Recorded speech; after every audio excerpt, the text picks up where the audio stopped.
Yes. Well, I don't know. Just do your work. She knew she had to help baby bird because of you as a teacher. Wow! I've never seen this before. Buzzing with joy, she followed the sound and stayed close to the hive. My wings are wet. Do you like sweet and spicy food? Thank you. Wind blew her away. Okay, what happened next? And then what happened? And then what happened after that? She flew circles. It's sweet and spicy. I tried to wave her away. Where were you? Hello, my fellow teachers. Spring is a happy time, don't you think? And in celebration of that happy time, I've decided to create a beautiful story for young learners, ESL learners, or also other learners as well, about this little creature. Her name is Bella, and she is a very curious bee. If you would like to get this story, you can go to our TPT store and get it at a very affordable price. And this story is connected to a workshop as well, where students use little seeds to create a beehive, a little bee, and a tree. And our students have really enjoyed it. And all our stories and all our workshops have been student tested. If you would like to take a look at these resources, you can go to our TPT store. All the details are in the description down below. Without further ado, let's begin. Bella the Curious Bee. Bella was not like other bees. She wasn't. While her sisters loved collecting nectar from the flowers, and they loved making honey, Bella wanted something more. She would ask herself this question: is my life going to be just about searching for nectar and making honey? That's very interesting. Why is that? Because Bella is a very curious bee. She loved flying far. She loved flying far.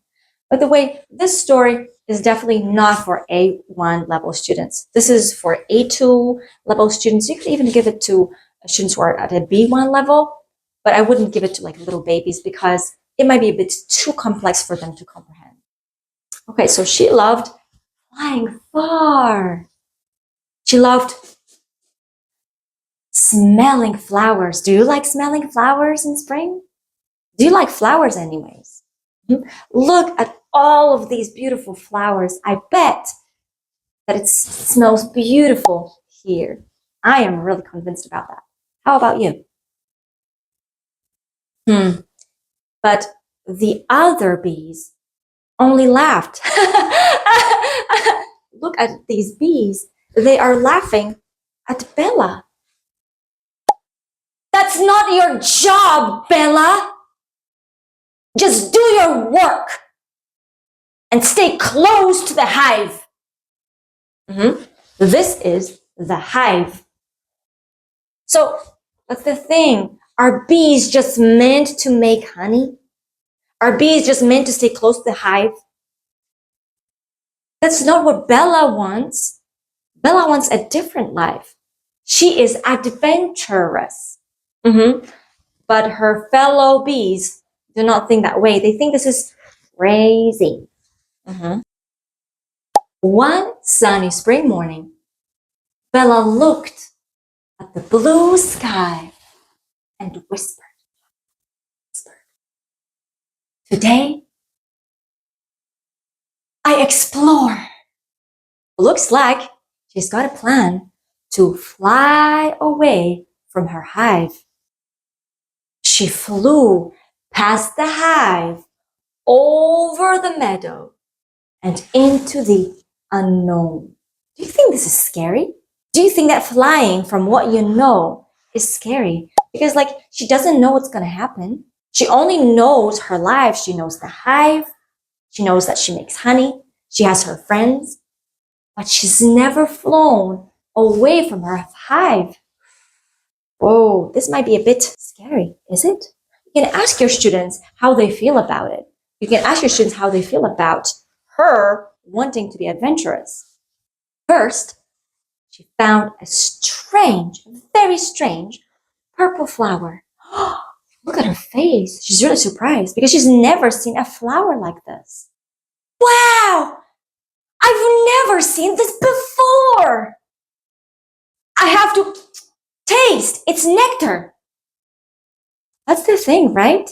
She gets to try things that her fellow bees do not, because they are not as adventurous and as curious as she is. Bella tasted its nectar. This purple flower is beautiful, and I'm sure that this nectar is really yummy. What do you think? You can ask your students what they think about it. It's sweet and spicy. I love it. It's delicious. Do you like sweet and spicy food? Okay, you can now engage in a conversation with your students. Can you hear music? I can hear music. Can you hear music? Next, she heard music.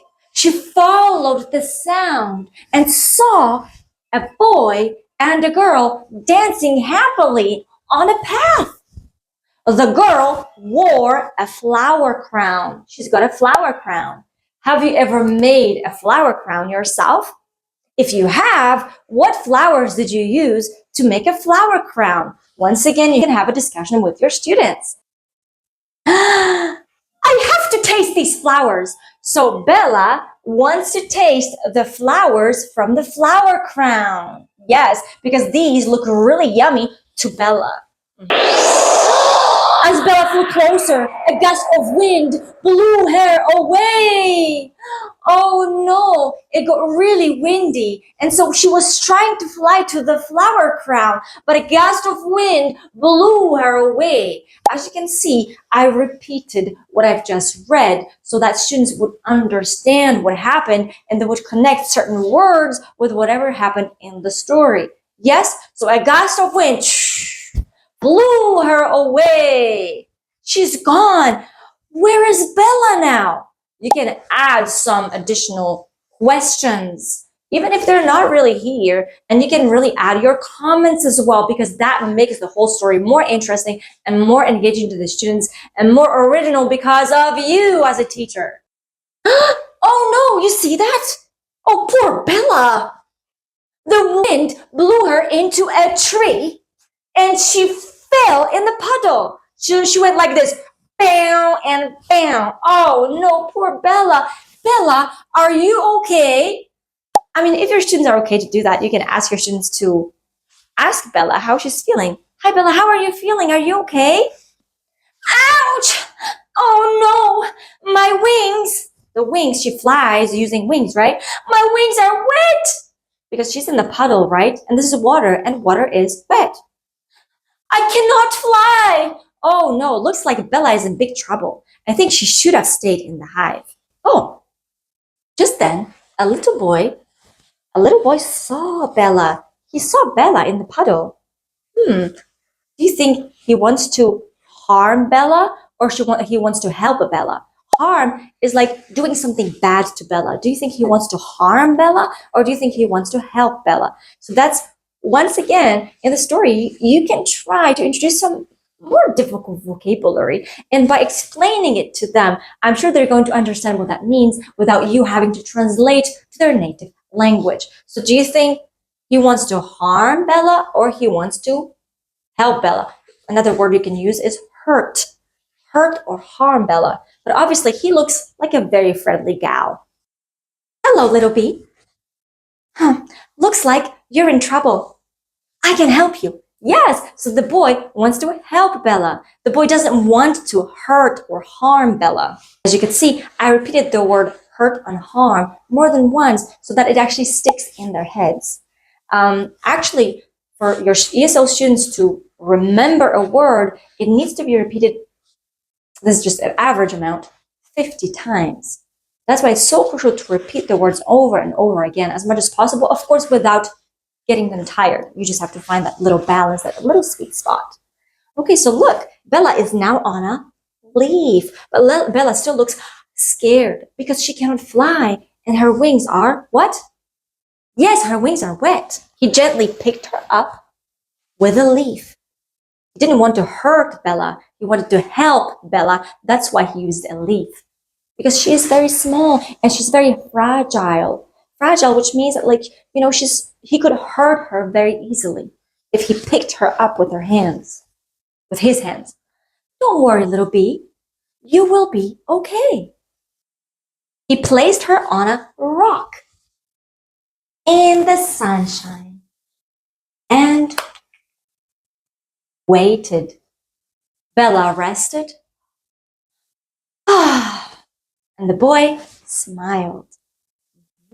Make sure to also show what certain words mean. Sometimes it's so much easier to show than to explain.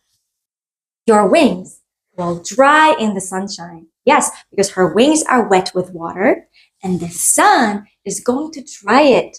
Soon you will be able to fly again. Just wait and see. Yes, I think she's going to be able to fly again very soon. Oh, look, she's flying already. After a few minutes, her wings were dry. They were no longer wet. She buzzed around the boy once, a thank you dance. So she went like this as a little thank you. So she went, bzzz, thank you. Buzz, thank you. Bella wasn't ready to go home yet. Seriously, Bella, you've already had adventures. You drank nectar from a what color flower? That's right, from a purple flower. Yes, you can go back to what happened in the story to see how much your students still remember and to still practice some words and some expressions. Okay, and then she what? She met a boy and a girl. That's right. And then she wanted to taste the flowers from the flower crown. But then what happened? A gust of wind blew her away. She hit the tree and she fell in the puddle of water and her wings got wet. But luckily, this little boy helped her, right? And so if you have a bit more confident students, like B1 students, I'm sure they would be able to retell the story. So you can encourage them to try and do that. Maybe not just one person, but you can ask like, okay, what happened next? And then what happened? And then what happened after that, right? So you can ask like individual students to just like say a few sentences about what happened in the story so that everybody participates, not just one person who's just going to retell the whole thing, right? But Bella wasn't ready to go home yet. As she flew near the edge of the forest, she heard a strange sound. Bella followed the sound and saw, what do you think? You can make your students guess. What did she see? Did she see a monster? Did she see what? What did she see? You can spark some curiosity in them by asking that question. A tiny baby bird on the ground. It was standing under a tree, looking confused. Oh my goodness. Chirp, chirp. Oh, it looks like this baby bird is lost. Oh no, I have to help him, right? Because Bella remembers how the boy helped her. And now she sees this little baby bird in trouble and she wants to help the baby bird too. Hello, baby bird. What happened? Are you hurt? As you can see, we have another word for hurt. Okay, so we are using hurt, right? Harm, hurt. Okay. I fell from my nest. I can't fly yet. So the baby bird cannot fly, okay? Because it's too little, right? It did not learn how to fly. So we have a bit of a problem at the moment. Bella looked up. She saw the nest, right? This is where the birds have a home or a house, whatever you call it, in the tree. It was too high, too high for the bird to climb and too far for anyone to hear. Okay, so like it was a big problem. So what do you think Bella can do? Once again, you can ask your students to think of solutions to the problem. What could Bella do to help little baby bird? Once again, you can have a discussion. And that's what I love also about having classes and having stories with older students. Because here it's not just about the story. Here it's also about having conversations about the story and getting students drawn in the story by maybe making up like what could happen next. And this is really great. I'm sure you're going to have some of those students are going to be like, oh, I'm sure this happened. I'm sure that happened. Don't worry, little bird. I will get help. Wait here. Okay, looks like Bella is determined to help. Okay, the bird doesn't have anything else to do, right? So he can just like wait. Bella did not have time to waste. She really had to hurry because what? Some animals could actually come and want to eat the bird, right? Like what animals could want to eat the bird? Once again, have the students brainstorm ideas, right? Bella flew as fast as she could. She was like, she was super fast. She buzzed around until she saw a man in a red cap walking by. She flew circles around the man's face. The man tried to wave her away, but Bella did not stop. She was determined. She knew she had to help baby bird the way the boy helped Bella. You know, she knew she had to do something about it. Okay, little babe, what do you want from me? Like, he got curious about it. So it's nice that he actually got interested and didn't want to, like, you know, kill Bella. Do you want me to follow you? Yeah, I think that's what Bella wants you to do, Mr. Farmer or man. Okay, so Bella wants this man to follow her. So she's going to fly this way and he's going to follow her, right? Buzz, yes! Okay, luckily this man is a very clever man. She was lucky, honestly. She could have met somebody who would just like wave her away and would just like be gone. He followed Bella and saw the baby bird under a tree. So he saw the baby bird and he was like, oh no. Oh my, poor little bird. I will put you back in your nest. He knew exactly what he had to do, right? Yay! The little bird is in the nest now. He gently picked up the bird and placed it back in its nest. Bella watched from above, her tiny wings buzzing with joy. Hooray! Yes, yes, yes! Now baby bird is safe. It was now time for Bella to finally go home. She was ready to go home. She had a lot of adventures. The day has been very exciting and fun, but it's time for rest now. It really is time for rest now. It was many adventures, you know, that's what I can say. It was a day full of adventures. That evening, Bella returned to her hive. Buzz flew to her, worried. This is Buzz. He was worried because it was like, where is Bella? Because Bella did not tell anyone that she was flying away. So they were a bit worried, you know. Where were you? Okay, that's a worry, right? Bella told him everything.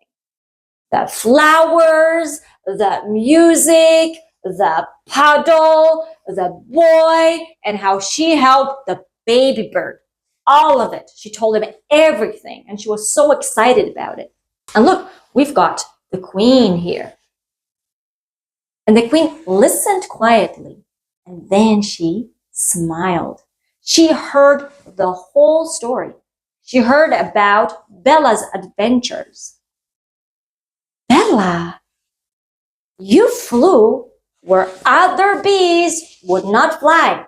You did that. And that's called bravery, by the way. She's super brave because other bees were scared to do it. You helped someone in need. Who did she help? Yes, she helped baby bird. You followed your heart. Yes, because her heart told her, Bella, you need to explore. You need to see the world, okay? Even if it's a bit scary, from today, you are our official Spring Explorer bee. Wow, look at that. I'm sure Bella is super excited about it. Oh, can I explore again tomorrow? Yes, Bella, but this time maybe take Buzz with you. Do you think Buzz will want to go and explore with Bella? Ugh, Buzz was not so sure. Yep. Me? Exploring with Bella? Well, I don't know. You know, he's not as adventurous and he's not as brave as Bella. Buzz, it will be fun. Trust me. Okay, just don't fly too fast, okay? All right, Buzz, you have my word. I will not fly too fast. Okay, this last slide is actually an animation. For some reason, I guess my screen did not show it as well as it should. But basically, we have Bella flying and then saying these words. I mean, obviously, she's not saying them, but she's moving her mouth to say that, all right, Buzz, you have my word. I will not fly too fast. So now Buzz will join Bella and the exploration of the world, and she's gonna have a friend. I think this is kind of exciting. I'm not sure about Buzz though, you know. He didn't feel super sure about that. But I guess with Bella, he's going to grow to like it, hopefully. We'll see. So that's it. This is the end of the story today. I really hope that you enjoyed it. We usually post stories that are a bit less advanced than this one. So as I already mentioned, this story is suitable for A2-B1 level, where you can actually have conversations about what happened in the story, what your students think is going to happen next. They can do a little recap, right? And then they can have a brainstorming session about like the things you're asking about. So that's this. If you would like to have a story like this and read it to your students, to add this fun and interactive element to your lessons, please feel free to go to our TPT store and get this at a very affordable price. And this story is connected to our workshop, seed workshop, where students use different seeds to make this beautiful scene with a little bee flying with a bucket and a beehive and a tree. And so students get to use seeds to fill it up with color, obviously the pictures with color. So our workshops and our stories have been student tested and they really loved it. But as I said, this one is a bit more complex. So make sure not to read that story with your A1 students because they're not going to understand this. Thank you very much for today. And until the next video, as I usually say, I will say that now as well. Happy teaching, my fellow teachers. Bye.